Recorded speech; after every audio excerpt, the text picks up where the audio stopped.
It's the At Night Show with Detective Tom.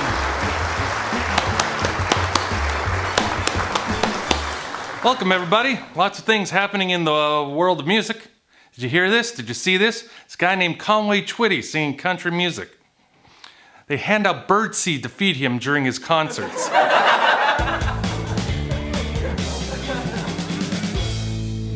Welcome to Music Detectives. I'm Detective Tom. It's 1968, and Conway, with every release, gets higher and higher on the charts.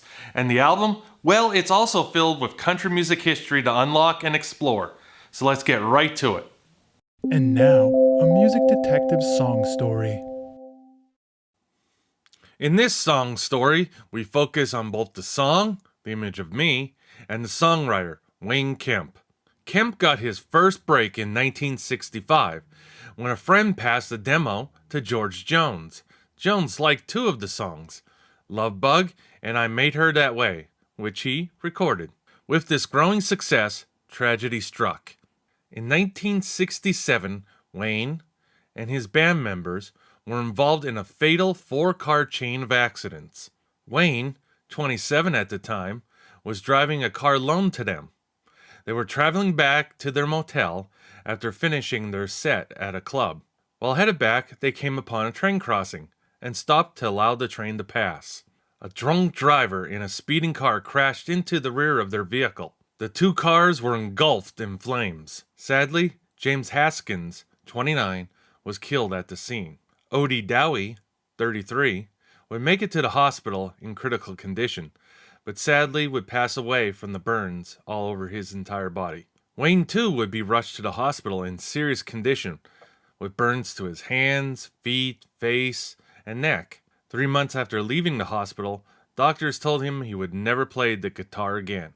Thankfully, Kemp proved them wrong. When Wayne was close to bankruptcy, he went to see a fellow Oklahoma City resident, Conway Twitty.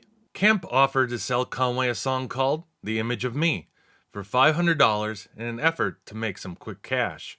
Conway insisted that Kemp keep his publishing rights and loaned him the $500. Conway told Wayne that if his own recording of the song didn't make it anywhere, that he would record it. After 3 months with no movement, Conway recorded the song. Reviews started coming in March of 1968. Billboard stated that the song would have no trouble hitting the top of the chart. Cashbox said that Conway looked good for a repeat chart action. And Record World said the song was a tearjerker. The Image of Me would reach number 5 on the Billboard chart on the 1st of June. It would stay at number 5 for an additional 3 weeks before losing steam. Image of Me would also reach number 5 on the Cashbox charts at the beginning of June, but it would climb a little more to number 3 on June 15th, 1968. Record World had The Image of Me at number 6 on June 1st. Would it go any higher? It would climb 2 more notches to number 4 and stay there for 2 weeks. Well, the charts have spoken. The Image of Me was a hit. A top 5 across all the big publications. Conway's first top 5 country hit of his career. So much so, many years later, Ronnie McDowell would paint a masterpiece of Conway and title it The Image of Me. Kemp would eventually become a staff writer for Tree International and go on the road with Conway, playing guitar for a year after his song became a hit. He would also help Conway get higher on the charts, but we'll keep that story for the next show. Wayne Kemp would be inducted into the Nashville Songwriters Hall of Fame in 1999. Now it's time for a Music Detective's detailed inspection. Now that we explored the story of this tune, let's look at the vinyl. Here is the commercial 45 on the left and the promo 45 on the right. First, let's look a little closer at the commercial issue. Let's bring those matrix numbers into view on the dead wax. We see the lone 2 telling us that this was pressed in Pinckneyville, Illinois. Wayne Kemp would release his own material on Decca. If you get a chance, check out his song, Won't You Come Home to Talk to a Stranger. On side 2, there's your dead wax numbers. The song here is Dim Lights, Thick Smoke, and Loud, Loud Music. recorded by Flatt and Scruggs, then later by Joe and Rose Lee Mathis in 1953. Turning our attention to the promo copy, you'll see this has a lone one. This is pressed in Gloversville, New York. And the other Dead Wax numbers you'll see there. This pink cover was used a lot by Decca, not only for these promo records, but you'll spot it on their magnetic tape, the reels, 8-tracks, and even the early cassettes. Looking at side 2's Dead Wax information, there you go. And on the label is a 4-leaf clover shape, after the Matrix number. Again, another way to know it was pressed in Gloversville.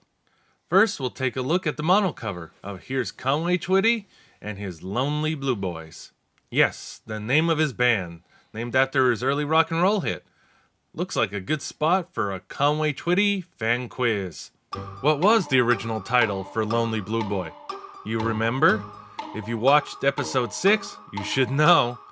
Was it A, Lonely Boy, B, Cold Shoulder, C, Lonesome Boy, or D, Danny? The answer is coming up later in the show. This will be the last Conway album to have both a mono and stereo release. The catalog number is DL4990. Remember, DL5000, Loretta's greatest hits, will be the final one with both mono and stereo for any artist on Decca. So with all mono releases, we see the catalog number on the bottom. We have quite the design going on here. An array of reds, blues, and gold. Conway in the center-ish playing guitar, and a list of all the songs here too. Flipping over, we see an attention sticker. The music on this album is not cleared for airplay. Oh boy. Any selections to be aired must be reported to ABC Music Rights on a music clearance sheet prior to taping or air date. Okay. You'll also notice the American Broadcasting Company stamp on the top. We'll have to see what's inside to garner so much attention. We also have a write-up from Fair and Young. So how were the reviews for this album? Well, Billboard said the image of me would initially spark sales. And Cashbox also echoed that. The set is bound to be one of his best in sales. Okay, let's see what all the fuss is about with the sticker and all. Well, the nice Decca sleeve isn't giving us any clues. It's the same design we've seen on previous albums. Alright, what about the record itself? Now I see why. Look at this white label. We have ourselves a promotional copy. Besides the plain label, nothing more special than that. Looking at the Dead Wax, it's what you would expect. This was pressed in Gloversville. We already talked about the first song, so let's go to number 2, Skip a Rope. Henson Cargill would release this song on Monument Records, released in 1967. It would be Cargill's only number 1 country hit. It would get to number 25 on the pop charts as well. Next up is a Merle Haggard tune, Sing Me Back Home, also from 1967. It would become the Hags' third number 1 hit. We all know about number 4. Let's look at number 5, I Don't Mind. Waylon Jennings would have this song on his folk country album. And the final song on this side is Tender Years. This is the George Jones tune that spent 7 weeks at number 1 in 1961. Side 2 begins with the Hank Williams classic from 1952, Jambalaya. Another interesting fact, Hank also wrote a sequel to this song, from a female perspective. It was called I'm Yvonne of the Bayou. It got recorded by Goldie Hill. Now if you get a chance, it's on YouTube. Have a listen and tell them the Music Detective sent you. Also let me know what you think in the comments below. The second song is By the Time I Get to Phoenix. Johnny Rivers first recorded the song in 1965, but I'm pretty sure most people remember this song coming from Glenn Campbell, for which he won 2 Grammys. Next is You Sure Know How to Hurt a Friend. Now if you didn't catch it earlier, when we looked at the reviews for this album, we'll throw that back up on the screen.